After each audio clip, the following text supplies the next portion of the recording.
Good morning, Grace Point. What an absolutely wonderful week it's been. It's a joy to be here with you this morning. I'd like to give a special shout out to all the people like myself who are tuning in from all over the world. I'm in Huntsville, Alabama. We have people from all over that join. If you're just finding us, you've found a very good place. And if you would like more information, you can go to gracepoint.net/subscribe to get our newsletter. That's gracepoint.net with an extra E, because when we say everybody, we really mean it. We're continuing our series, What is Progressive Christianity, today? And I'm looking very much forward to it.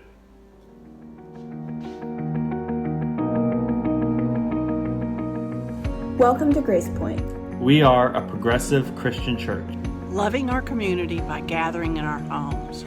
Even as we practice social distancing, we're asking big questions about what it means to be human, what it means to love our neighbors, and what it means to follow Christ. We're cultivating a safe virtual space to deconstruct or reconstruct, to question and to grow. We are welcoming, affirming, and fully inclusive.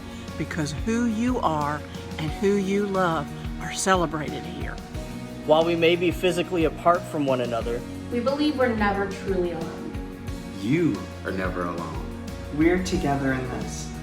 We're together in this. So even though we can't give you a hug just yet, we want you to know that you are beloved, you are included, and you are affirmed. Welcome to Grace Point. Welcome to Grace Point. Welcome home. Welcome home. Welcome home.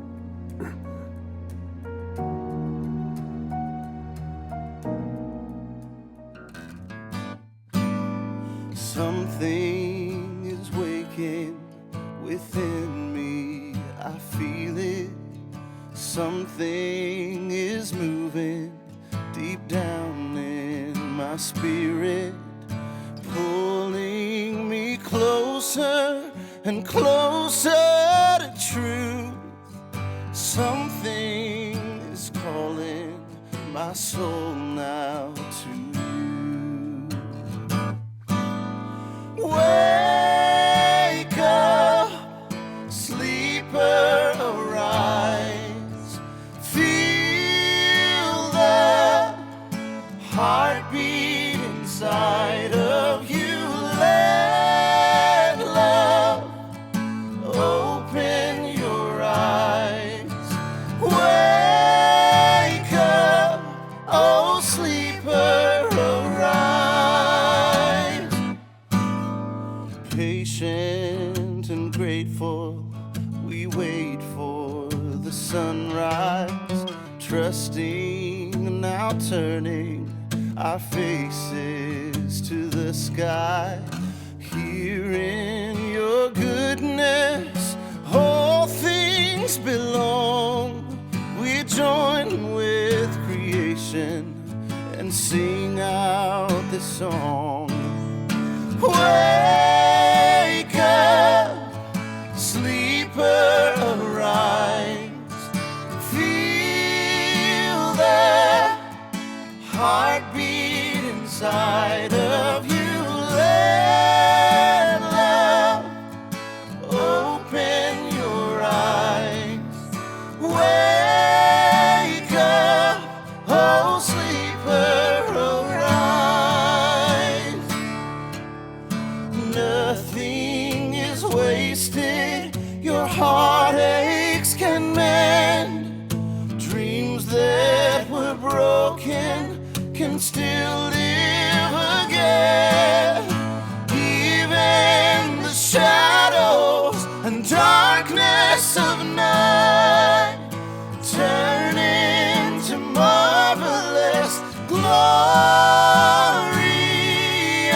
light. Oh, wake up, sleeper, arise.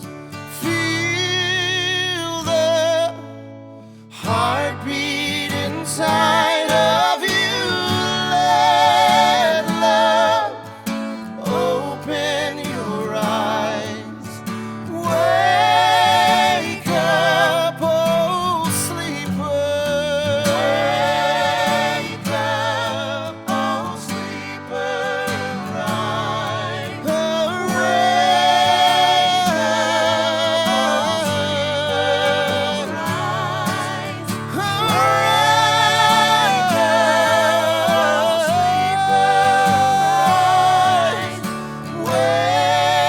Wake up, oh sleeper, arise.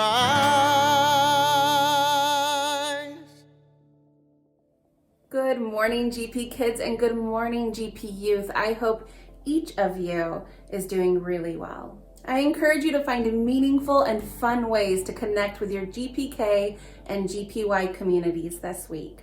GPY, you hang out throughout the week on the GPY Discord. For Discord invite code, check out our Instagram at GracePointYouthTN. GPY, each week your discussion guides reflect on Pastor Josh's most recent message. If you'd like to discuss Pastor Josh's most recent message in real time, head on over to the GPY Discord this morning. GPK, you hang out with your GP Kids pals every Saturday at 10 a.m. on Zoom. For Zoom info, check out our Instagram at GracePointKidsTN. GP Kids, this week we continue our exploration of the Hebrew creation stories. We will continue to think about and to imagine all of the ways that we can create, care, and connect with all that is lovely and good. And GP parents, if you are curious about all that is being shared with and created for our GPY and GPK communities, and you have yet to join our email list, you can do so by emailing me at lisa@gracepoint.net. All right, peace out, big air hugs, and so much love to each and every one of you. Join us every Sunday morning on YouTube to hang out as a community and chat in the comments before and after the service. It's a wonderful way to connect. Another great way to connect is to join Reconstruct meetings, which happen on Zoom every Wednesday at 6:30 p.m. I myself have only been to one, but I'll tell you, I'll be going to another. It is so much fun. This week, however, we have the annual church business meeting happening Wednesday, January 27th, and it will take place of the normal Reconstruct meeting on Zoom. There are 2 ways to give to support Grace Point. Either text Grace Point to 77977 or go to gracepoint.net/give. Good morning, Grace Point. We're so glad you're here today. Leading up to our business meeting this Wednesday, the 27th, we have at 6:30 on Zoom, we have been interviewing our LC nominees. And so I'm so glad and excited to have Lauren Thoman with me this week. Lauren is a nominee for LC. Thanks for taking the time to chat today. Of course, glad to do it. So Lauren, could you just begin by sharing maybe how long you've been at Grace Point and how you ended up in our community? So we haven't actually been at Grace Point all that long. We started attending Grace Point in October of 2019. As you know, that didn't give us all that long to come in person before everything went virtual. So we've been attending virtually since March, like everyone else. But what brought us to Grace Point, so my husband and I have been, churchgoers our entire lives, grew up both conservative, evangelical, went to Bible college, the whole thing. But we, in recent years,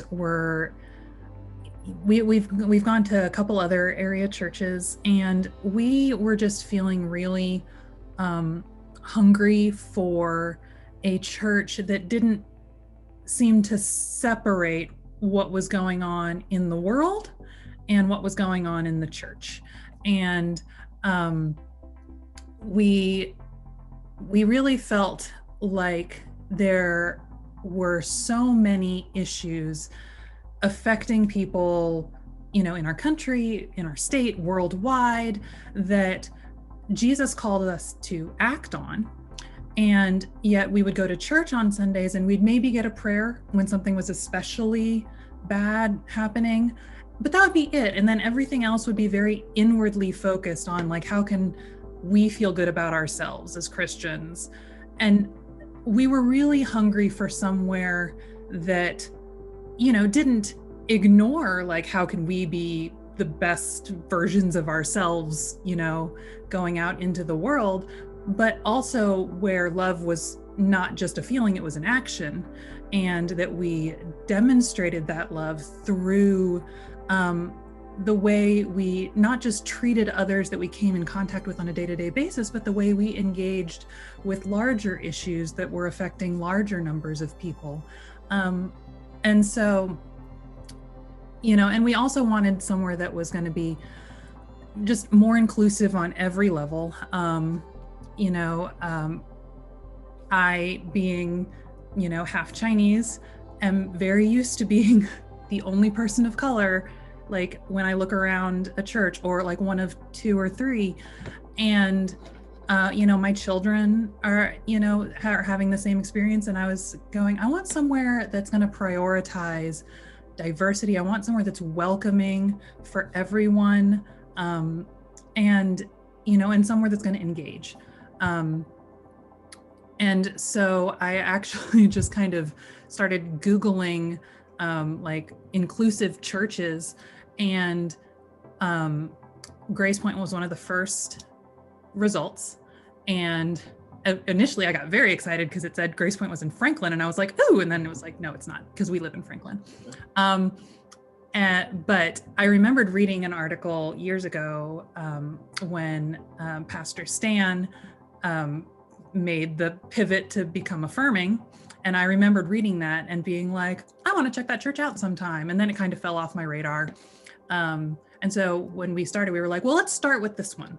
And so we went, and our first Sunday there, I actually think it might have been a guest speaker that Sunday, and I can't even remember who it was now, but I just remember everything about it just felt so welcoming and just safe on every level. And so I remember both of my kids who had kind of, my kids are 12 and 14. And so they had kind of just been like, church, but they were like, I really like this. This is really nice. And that's how we felt too. So we actually never went to anywhere else. We were thinking we were going to start shopping around, but then we were like, but we really like this place. So we're just going to keep going here. And I think that like Grace Point has that same hunger for change and action, and also realizes there's work to do internally. And, it's one of the first places where, I have a long history of if something doesn't seem right in the church, I will try to contact leadership and be like, this doesn't feel totally right. Like, can you explain what's going on here? Or have you considered this other thing? And I'm so used to getting like, we've got it, please stop worrying. And Grace Point, I think, was the first time where the response was like, you're right, actually. And it's not that I need to be told I'm right, but it was the first time it felt like a church was willing to accept critique and be like, that's something to consider. And so just all of these different things have kind of led to us, just feeling like this is where we need to be. I love it. And I'm so glad you didn't go visit anywhere else. Fantastic. To your point, I think that sometimes we think about like the point of going to church is to become a nice person, which we fed that so much that when somebody says something that, is challenging, like an Amos would, right? Well, that's not very nice. But yeah, being a part of the community should make us, I wouldn't say nice people, even just like transformed human beings. But also bringing in and saying we have real work to do in the world and say difficult things. And I love that so much. I'm excited that you were willing to serve on our LC. Can you talk a little bit about what led you into saying yes to that invitation? Well, it was kind of the same. I was surprised because we haven't been at Grace Point for very long. And, with the pandemic, we haven't gotten a chance to know very many people. And so I was really surprised at first.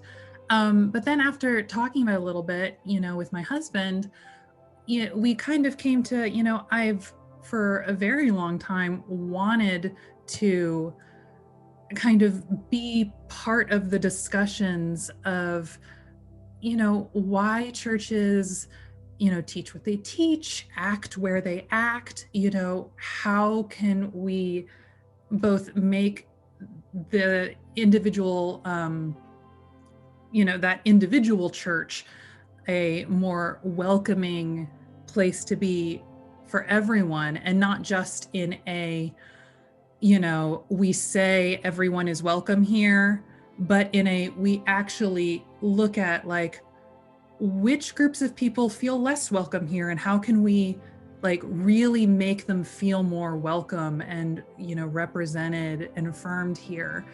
And because I think a lot of churches do the former, where they say anyone can come, anyone's welcome here.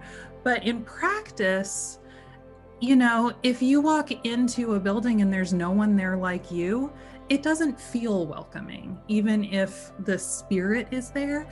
And I think Grace Point is willing to put in the work to do that with, any number of marginalized communities. And so that was one thing I really wanted to be a part of. I've tried to volunteer in the past at churches and been like, would you have any interest in having this discussion? Like it's always been like a wall. And so I felt like this invitation to serve on the LC was like really like, a door opening to something I've always wanted to be a part of. And even though I was surprised and I was like, I don't even really know why they're asking me. It just seemed like an opportunity that was too perfect to pass up, and where I would hope that I, and with all the other members of the LC, would be able to really, not change Grace Point, because but more like make it even an even better version of itself, fulfill its own mission even better than it's currently doing. Yep. And that's part of the progressive Christian lens, right? Is that if we are just as we are right now as a community in 5 years, we're not doing talk about doing in the world. And I'll tell you, one of the things that, and of course I've known you all, I think you emailed me one of the first times, and that's how I sort of got to know you and Greg a little bit, and we've had conversations. But the thing that really was, for me, I was like, this is a person who I think should definitely have a voice and input around here, was when we were going virtual, but we were still recording together in person, and you sent an email and you were like, I really wish you would reconsider this, it's not safe.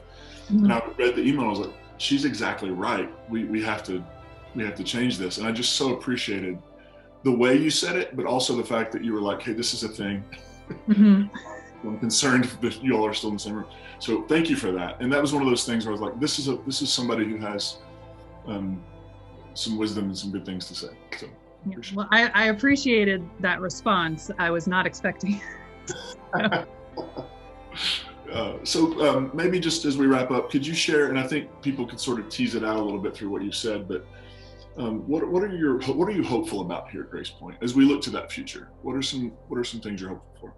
I'm hopeful for so many things. I think there are so many problems, but that really gives us so many opportunities. I think that you can't, well, no one's walking into Grace Point right now, but once that becomes a thing again, you can't walk into Grace Point without realizing this is an affirming and safe place for the LGBTQ community.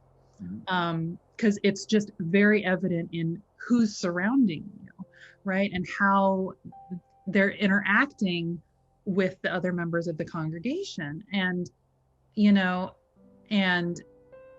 I say other members, everyone's just a part of the same congregation. It's not in a strange segregated thing like it's been in other churches. And I think that, there is some level of that for racial diversity. I think there's a lot more that can be done in that way, in the same way that Grace Point has welcomed in one marginalized community. I think it can do it for others. I think there's also lots of opportunity with just outreach to, people in poverty, people experiencing homelessness, immigrants. There are so many marginalized communities in our country, in our area. With Grace Point being virtual right now, it kind of gives us an unique opportunity to address not just local, but more worldwide. But, once COVID ends, I think that this church has exhibited the humility to understand there's always areas to be better. And so, even if you're welcoming one community, so now how can we do it for someone else? How can we keep opening those doors and not just inviting people in, but showing them an environment that is so safe and welcoming that they want to come in. And so I think that's a great, I've had, in conversations with you and in conversations, I talked to, I emailed a little bit with, Lisa about the youth ministry and her vision for that, and all had an equally hopeful conversation there about here's where our hope for where we can move with this. And so that's, I think, my dream for Grace Point, is that the work will never be done. It will never get to a point where it will just be, all right, well, let's just focus on us now and how we can individually better ourselves, because there will always be something else to do. And I think the church has both the humility to accept that the work will never be done, and also the drive to keep going and saying, what's the next thing? What's the next thing? What's the next thing? Yeah, I love that so much. And I wholeheartedly agree. And feel like that's what makes our community what it is this willingness to always keep going forward, responding to the needs and opportunities right in front of us. Lauren, thank you so much. I'm so excited about this, and I'm so excited for I can't believe I'm saying this out loud. I'm so excited for our business meeting. Our business meeting is positive and encouraging, and we got a lot of good news and a lot of reflection of 2020 to share, and we get to affirm our nominees. So we'll see you at the business meeting on the 27th at 6:30. Yes, Wednesday. I think that's right. What's time? I don't know. 6:30. Yeah. Well, thank you so much for having me. Thank you.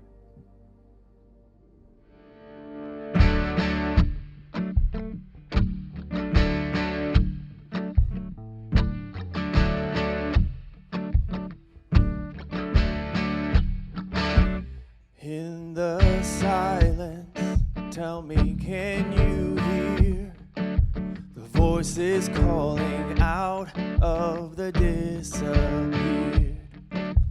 Broken spirits, dormant dreams. How much longer will justice sleep when a lawless heart is the voice we're hearing? We need freedom, freedom, freedom.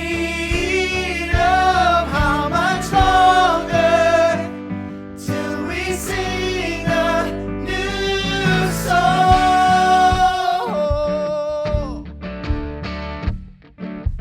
How much longer till we sing a new song?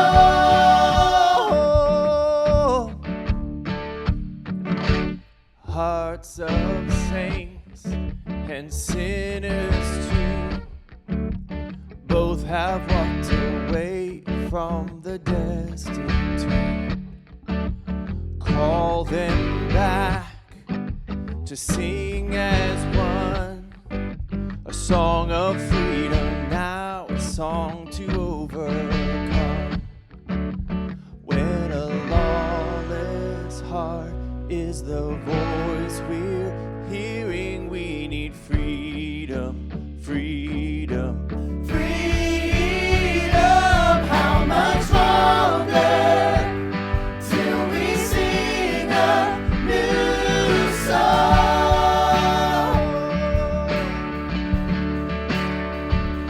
How much longer till we sing a new song?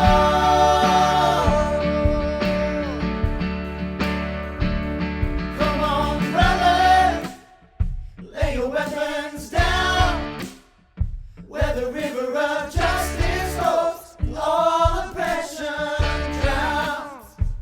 It flows with life, love and truth. May the old be washed away and hearts be made anew. Come on, brothers, lay your weapons down, where the river of justice flows, all oppression drowns. It flows with life, love and truth. May the old be washed away and hearts be made anew. When a lawless heart is the voice we're hearing, we need freedom, freedom, freedom, freedom. How much longer till we sing a new song?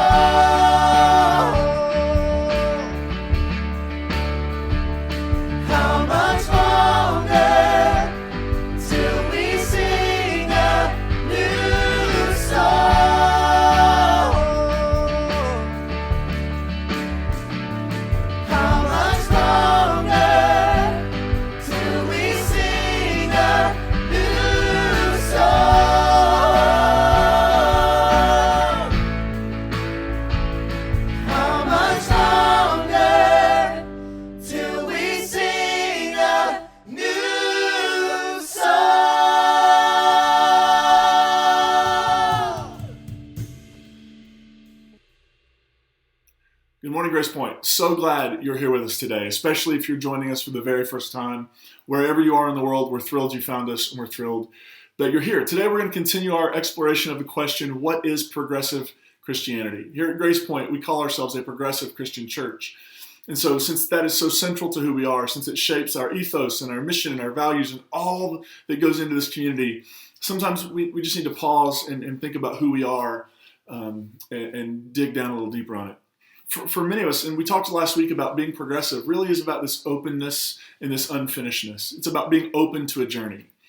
And for many, if not most of us, this journey has not been like flipping on a light switch. Like it's super easy. I woke up one day and said, I'm gonna be a progressive Christian today. That's not how it's been. It's more like we've been in the dark, kind of just trying to find our way around at times. Lots of doubts and questions and lots of uncertainties and lots of things that used to feel certain no longer feel certain. Things that used to feel stable now feel squishy. And we've been in the dark, kind of just dreaming that maybe one day there might be something called a light bulb, right? We haven't just flipped a switch on. And last week I mentioned sort of this idea of feeling a resonance with the story of Abraham. And if you're not familiar with that story, when we meet Abraham, who is the locus, the beginning point of three of the world's great religions, when we meet Abraham, he's actually not called Abraham, he's called Abram. And that name is actually really, really ironic because Abram means exalted father. But when we meet Abram, he's around 75 or so years old, and he doesn't have children. He and his wife Sarai have not been able to conceive. And so there's this moment when we first meet Abram where the divine God calls Abram to undertake a journey, and that there's sort of this promise that if you undertake this journey, there will be a universal impact. It'll bring blessing to everybody who exists. And here's the story. It's Genesis 12. The Lord said, and this is where there's a genealogy before this that introduces Abram, but this is where we actually meet him as a more three-dimensional type character. The Lord said to Abram, leave your land, your family, and your father's household, for the land I will show you. I will make of you a great nation, and I will bless you. I will make your name respected, and you will be a blessing. I'll bless those who bless you, those who curse you I'll curse, and all the families of the earth will be blessed because of you. And the next line is, Abram left just as the Lord told him. So yeah, there's this little wonky part with blessings and curses, which we could deal with another time. But I love this line, all the families of earth will be blessed because of you. There's sort of this, Abram, take this journey.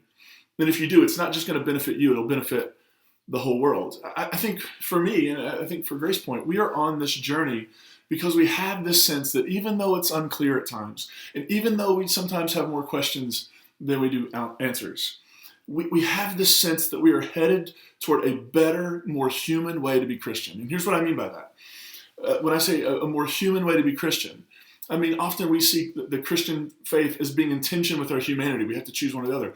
And I actually think when we follow this path, it actually should help us become better humans, not just better religious people, but better human beings. And most of us took this journey. Probably all of us have taken this journey because we had this sense that we're headed toward a more holistic, whole, better, more human Christian tradition. And I think that actually should be better for the world. A better, more healthy, whole Christian tradition benefits the world. Not because we're going to go around and convert everybody. Not because we're going to have world dominance as a religion. But because if we're living out the Jesus path in a way that is free, in a way that is compassionate and just, the world will be better for everybody, regardless of what religion they participate in. Like, if we follow this path and we find a better way to be Christian, a more human way to be Christian, it'll change the world. And when I talk about a more human, I'm saying a way that is expansive and inclusive, a way that is just and generous, a way that isn't about self-preservation, which is where, unfortunately, religion tends to take us, into our own self-preserved afterlife experience, or to what is good for our religion's bottom line. But the reality is a more human, whole Christian tradition would seek the flourishing of all human beings, regardless of whatever label, religious or otherwise, they have. And part of this journey, for me, I've learned over these years, has been processing the feelings and emotions that have accompanied this shifting of my faith from being grounded in certainty to being grounded in mystery. And that's the way I would talk about it. Grounded in certainty. And now my faith is more grounded in mystery. Like I can't name it all. I can't name it. I can't put it in a box, but there's something there that is going on.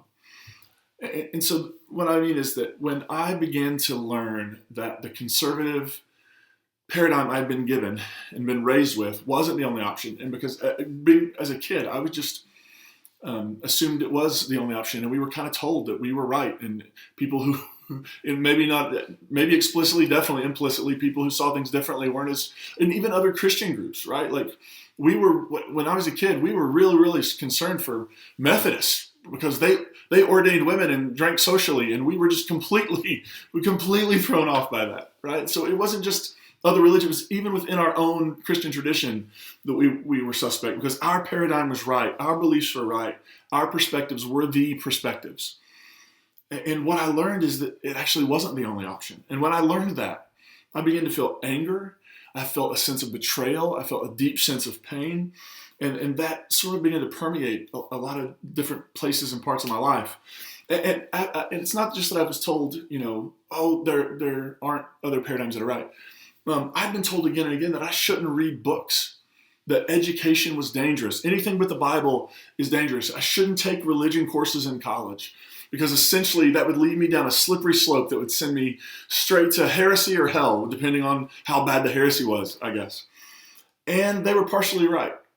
Learning new ideas and perspectives, discovering scholarship around the Bible and what we could actually begin to say that scholars can actually say about the Bible, where it came from and what it is.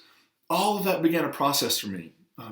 But when I hit that slippery slope and I was headed down, it didn't take me to hell. Instead, I began to understand that my head and my heart, which were being forced to live in opposition to one another, to accept so many of the beliefs I grew up with, when I learned that my head and my heart did not have to be enemies, and that to be faithful as a Christian did not mean that my doubts and questions were bad, wrong, or sinful, that they were actually part of the journey and part of the process. That faithfulness is actually engaging the doubts and questions.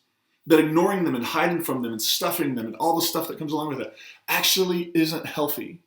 And the most healthy, faithful thing to do is to acknowledge the doubts, acknowledge the questions, acknowledge all of it, and begin to try to sort through and make peace with it. The anger I felt took a long time to process, partly because I had no idea what to do with it. And by the time I hit my full-on unraveling mode, I was on the job as a 20-something pastor who every week had to get up and give a sermon to people who were expecting a certain kind of sermon because they'd heard a certain kind of sermon with a certain kind of theology, a certain kind of interpretation. So I'm preparing sermons and I'm going to hospitals and doing funerals and performing weddings and providing pastoral care. And throughout the whole process, I am like a ball of yarn just unraveling on the job.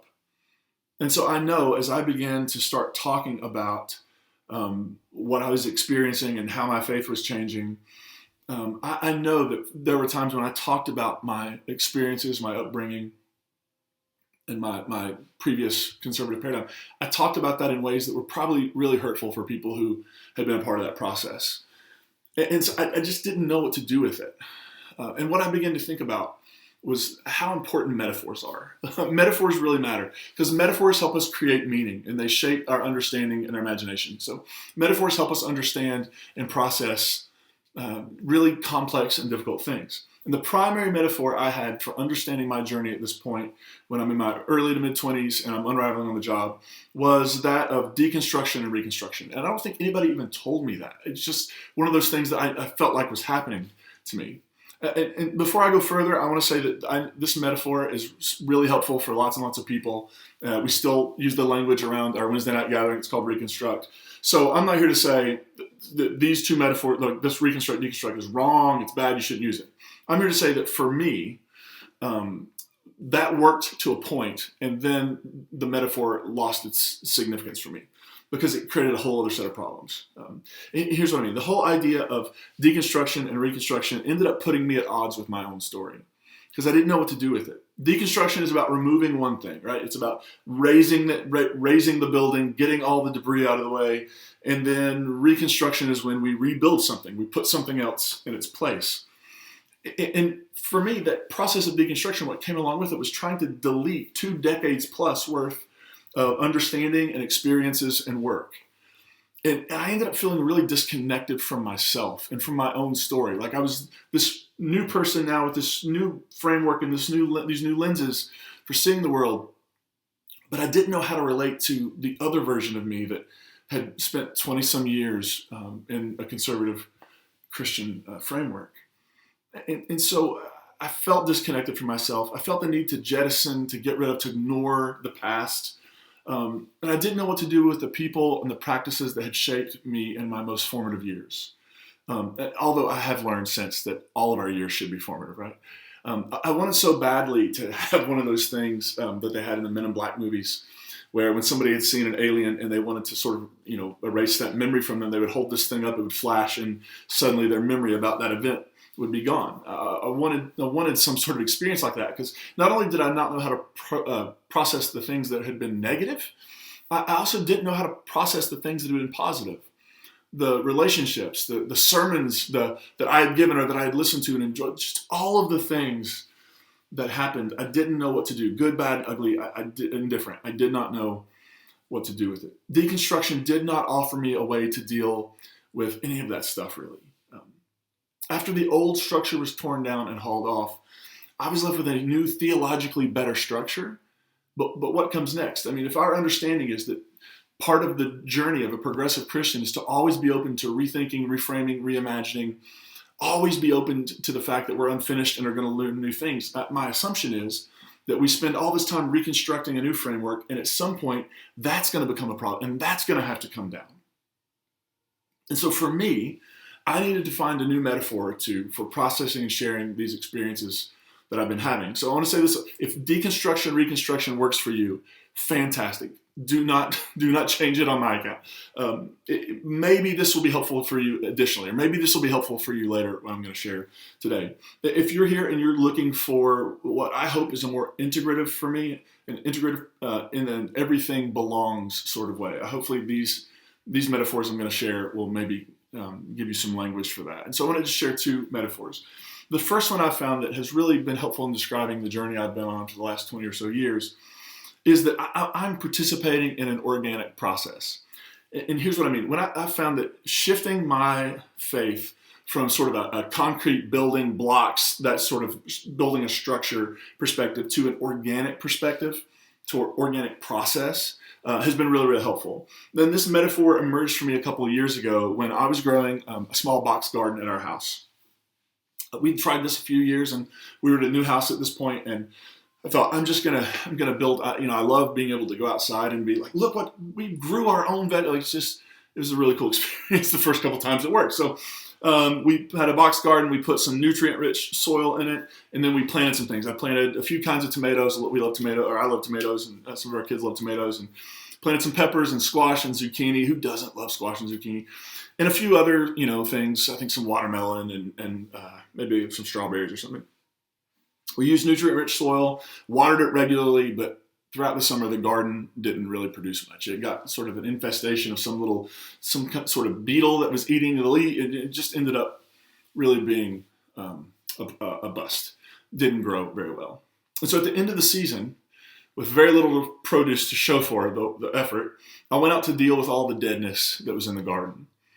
Now, I could have just removed it all. I could have said, gosh, this was such a bad experience. I want to get all this out of here, and I want to get rid of it, and we'll just start from scratch. The problem was, if I had removed it all, the plants, the soil, and even gotten rid of the box and done everything from scratch, I could have done that. But instead, the problem is I'd be losing a lot. So instead, I thought about next year, and what do I want the next year to be like? And then I thought about the fact that the decaying plants we had in this box garden could actually serve a meaningful purpose looking forward into next year's garden. It could serve a meaningful purpose in the overall history of this box garden, about where it's going. So I got out my gardening tools and I began to turn over the dead plants into the soil. And I turned it all over, and it was essentially the plants began that decomposition process in the soil. And over the winter months, that sort of happened, right? Everything in that garden is dying and decaying. But actually, over the winter months and as spring began to spring, this compost actually began, the death of these plants began to put new life into the soil. And actually the dead plants from the bust garden that didn't happen the year before actually became the energy and the nutrients for next season's hopeful growth. What if we spent our energy not creating new theological systems, but cultivating a theologically infused practice? I mean, right? I think that's sort of the thing. I could have removed all the stuff, and the garden would have been fresh, and we could have started from scratch. But starting from scratch really isn't an option when you have plant life everywhere that's dying, decaying, waiting to give its energy and nutrients to something new, something else. What if we spent our energy not creating new things to tear down, but instead by cultivating a theologically infused practice? And here's what I mean. We end up feeling the need often to defend and prop up systems of thought, systems of government, right? Everything. We feel the need to prop up systems, ways of doing things. We tend to use theological systems to access some level of certainty. I mean, we would all say, oh, certainty is not a real thing, but that's ultimately what we have systems for, right? A theological system says we believe this, and this about those things. And the reality is that can be helpful to a point. But when you end up in the realm of certainty, when you end up in the realm of we can't talk about this or question this or push back on that, you have a whole new set of issues. So if we look at it from the perspective of the garden, it might be a slow process, and it might require work, and it might require pruning and watering. But the good news is that everything that goes into the soil matters. It all belongs. It all has significance in me. The dead plants that never grew, as they begin to compost and break down, they're giving new life to next year's produce. Everything in the soil matters. It has meaning, even if that meaning is simply that it's no longer useful for anything but compost. Even dead things can play a role in the growth of a future garden. Nothing ends up being wasted. Nothing ends up being a mistake. Everything ends up moving toward human flourishing, or garden flourishing. So that metaphor of gardening, that of the organic process, has become really helpful for me because it's allowed me to see some of the parts of my own spiritual journey, which were I look back on with embarrassment and with difficulty, where I said things, believed things, acted in ways that were so pompous and self-righteous and egocentric and just all the terrible things that I just want to say, I don't even want to think about that part. But the reality is that part is part of my garden, and it's part of the organic process that I've been going through of decomposing and composting and then new growth. Another metaphor that has been really, really helpful for me is owning all of the layers. I can't help but think about the line from the Shrek movie where the ogre Shrek says, ogres are like onions. They have layers, which is true about pretty much everyone in the world, right? We aren't these two-dimensional things. To be human is to have lots and lots of layers. And I think we probably have layers we don't even know. We have layers on layers that we don't even know about for us. And that these layers stack over time as we grow and as we change and as we learn and as we experience life. Another image that may be helpful is like if you look at the rings of a tree, they end up telling a story, right? They can tell you, they date the tree. They can tell you how long the tree's been around. They can give you a window into the climate that the trees existed in, and to any sort of, based on darkness and lightness of the rings, you can tell like what the season was in which they grew, and you can tell if there was a forest fire. There's just all sorts of things that when people who know what they're looking for, when a tree is sawed, and you look at those rings, it begins to tell a story year by year about how this tree has grown. This has been helpful to me because part of this process of deconstruction, or the language I'm trying to use is decomposition, it's challenging. Because over the years of my life in ministry, I've held beliefs. As I said, I've given sermons, I've counseled people, I've acted and responded to people in ways that I am deeply embarrassed about, in ways that I deeply regret now. And part of the struggle for me has been trying to sort out how to process the person I used to be, because I don't relate to him now in the same way that I used to. It's sort of like the Mission Impossible fashion. I've tried to disavow all knowledge of that former me. The guy who gave those sermons, the guy who had that haircut, the guy who gave that counsel to people. I've tried to sort of just disavow all knowledge and become this other new person.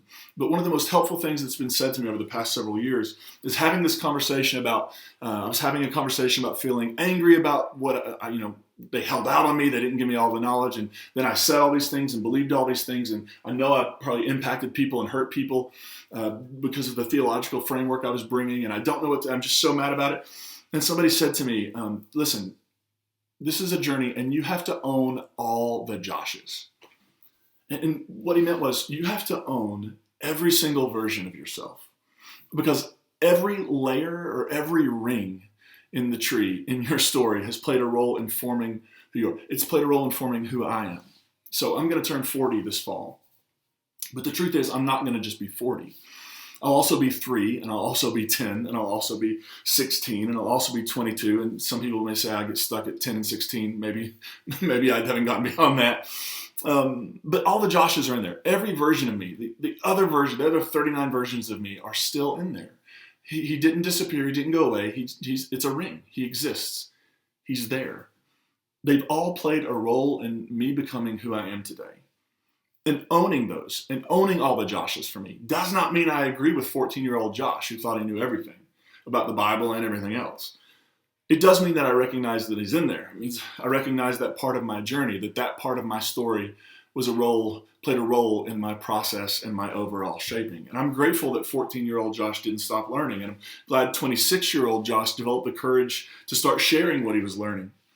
And my hope is that when my life is over, that layer after layer after layer, ring after ring after ring will tell a story of growth and transformation. And I hope that there are fresh rings and new layers that are forming right now and that will keep forming up until the end of my life. I hope when I leave this life, I'm unfinished. If I had lived longer, there would have been more layers. If I had lived longer, there would have been more rings. And I know for so many of us who have gone through that process of our previous faith built on certainty and knowing fell apart. And then we were all in this was confusing and it was chaotic, and yet it was exciting and exhilarating. But what do we do with the old versions of us? We just tear them down and throw them away. That's impossible. And it puts you at odds with you. And it's impossible to be at peace within the world when we can't be at peace within us with all the versions of us that are lined up. It doesn't mean we're celebrating all the versions, but we do recognize that they all belong because they've all played a role in the story. They've all added a ring to the tree. I love this from John Shelby Spong. True religion is not about possessing the truth. No religion does that. It is rather an invitation into a journey that leads one toward the mystery of God. Idolatry is religion pretending that it has all the answers. Right? Religion is ultimately a journey into mystery. And of course, there are things in our story. There are rings in the tree. There are layers to the onion. Right? There are seasons in the garden that ultimately weren't super successful, or they weren't things we're proud of, and they're not things we want to repeat. But as we turn them over and as we allow the decomposition and the composting to happen, those things can begin to be the nutrients from which the new begins to grow. Where actually the death and decay of last season becomes this season's flourishing. It's about opening ourselves to owning the whole story, to trying to make peace with the whole story, knowing that while you don't celebrate it, it is an integral part of who you are and how you got here. So the journey isn't about having certainty or answers. Our best guesses are that, right? There is no objective place from which we go and say, this is true and this is not true. This is reality. It's ultimately, we're making decisions based on faith, right?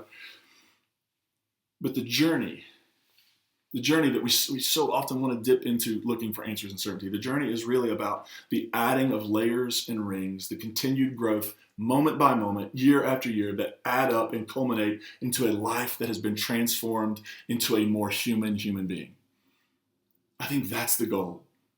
To be on this journey of adding layers, of adding rings, of turning the soil over, and every single season doing the work again. It's continued growth, moment by moment, year by year, experience by experience. And what that adds up to at the end of it all is a cumulative life of transformation.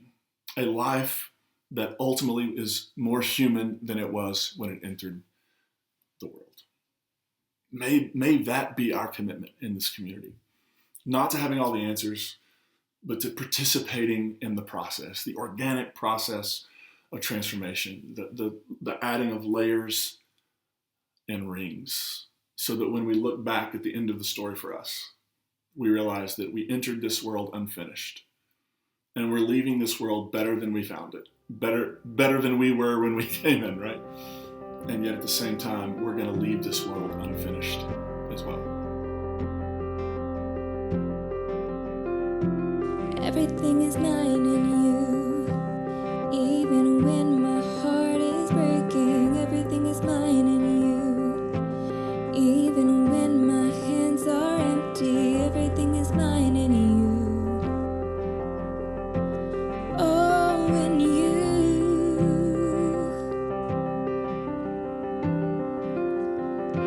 Everything is mine in you.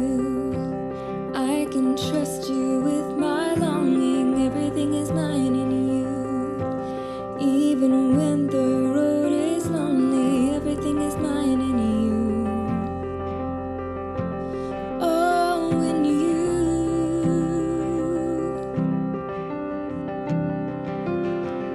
'Cause you are constant through it all, and you say you'll catch me when I fall, and in you I have everything I need.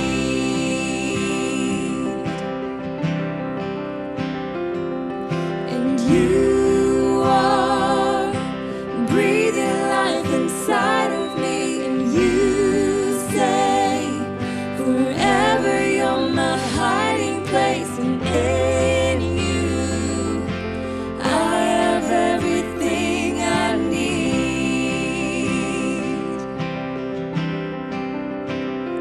Oh,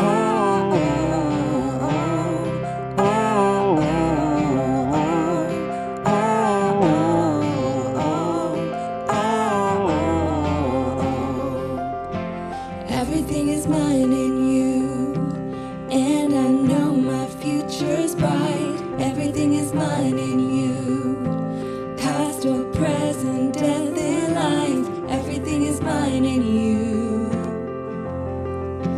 Oh, in you.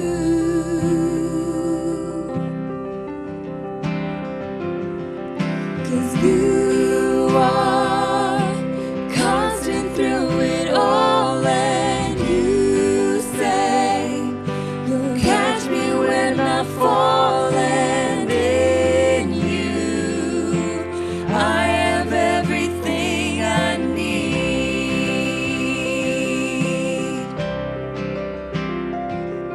And you are breathing life inside of me, and you say forever you're my hiding place, and in you I have everything I need.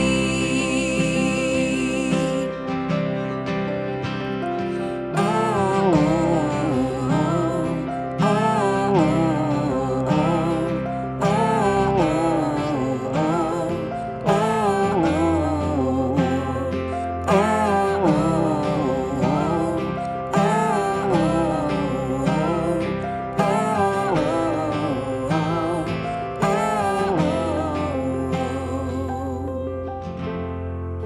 against all hope, help me hope. Against all fear, draw me near. Against all hope, help me hope. Against all fear, draw me near. Against all hope, I will hope. Against all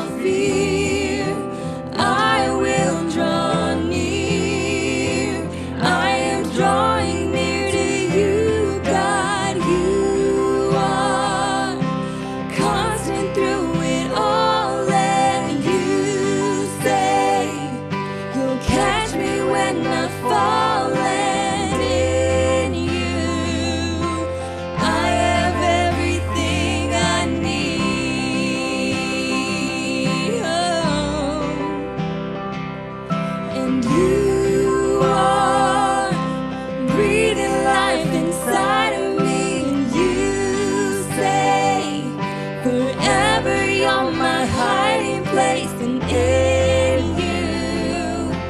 I have everything I need.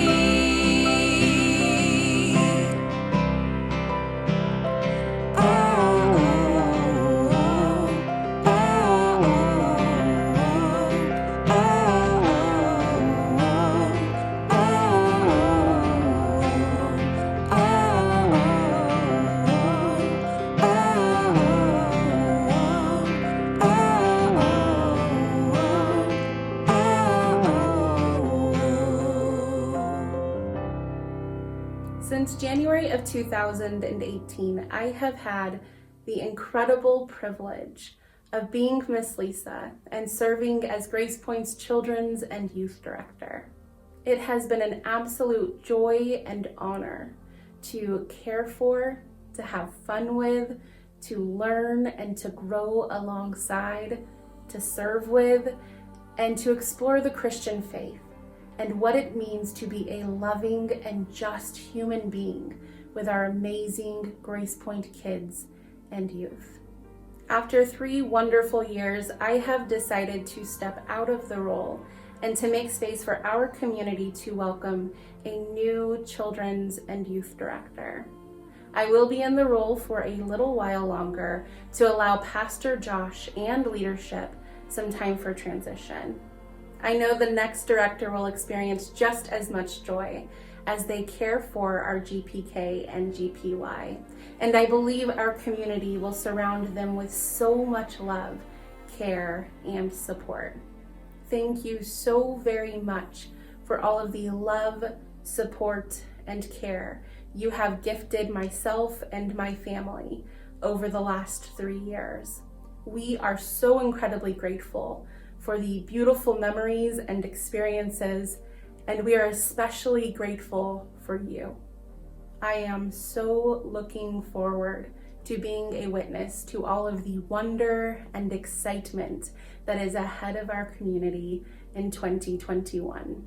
All right, it won't be the last time I say this, but peace out, big air hugs, and so much love to each and every one of you.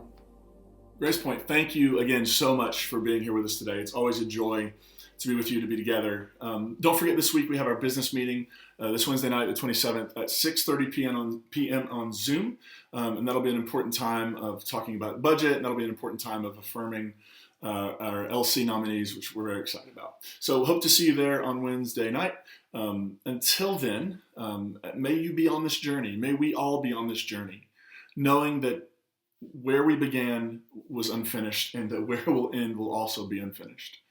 And that along the way, we're trying to sort through how to become the most human we can become, so that we can leave this world a better place than we found it. Here's to the journey, Grace Point. Grace and peace. We love you.